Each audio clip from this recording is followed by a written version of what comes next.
আসসালামু আলাইকুম, কেমন আছেন সবাই? আশা করছি ভালো আছেন। আলহামদুলিল্লাহ আমিও ভালো আছি। তো আজকে আমি রান্না করব লাউ আলু দিয়ে চিকেন। তো এখানে আমি কড়াইয়ের মধ্যে দিয়ে দিয়েছি গরম তেল। তেলের মধ্যে পেঁয়াজ কুচি আর আদা রসুন বাটা দিয়ে দিয়েছি। এখন দিয়ে দিব হলুদ মরিচের গুঁড়ো। এগুলো দিয়ে ভালোভাবে মশলাটাকে কষিয়ে নেব। মশলাটা কষানোর জন্য দিয়ে দিব পর্যাপ্ত পরিমাণে পানি, যাতে করে মশলার গায়ে তেল ভেসে ওঠে ওই পর্যন্ত কষাবো। আর এদিকে আমি দিয়ে দিচ্ছি জিরা গুঁড়ো, ধনিয়া গুঁড়ো আর এলাচ।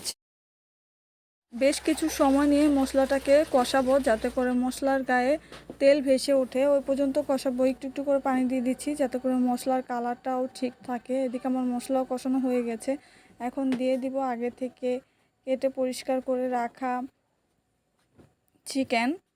চিকেন দিয়ে বেশ কিছুটা সময় কষিয়ে নিব, যেহেতু তরতাজা চিকেন আজকে রান্না করতেছি কেটে কুটে, এই জন্য আর ভেজে নিচ্ছি না। ভালোভাবে কষিয়ে রান্না করলে আর কোনো আষ্টে গন্ধ আসবে না।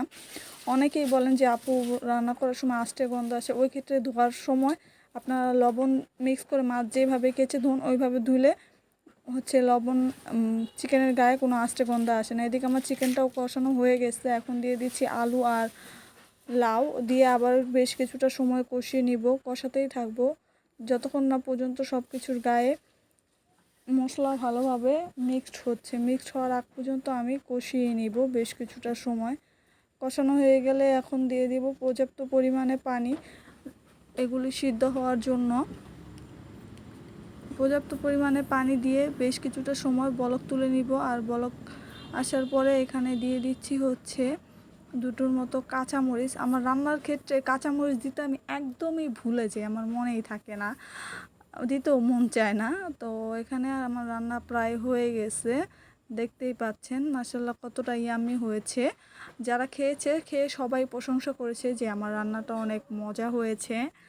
তো আজকের ভিডিও এই পর্যন্তই, দেখা হবে পরবর্তীতে নতুন কোনো ভিডিওতে।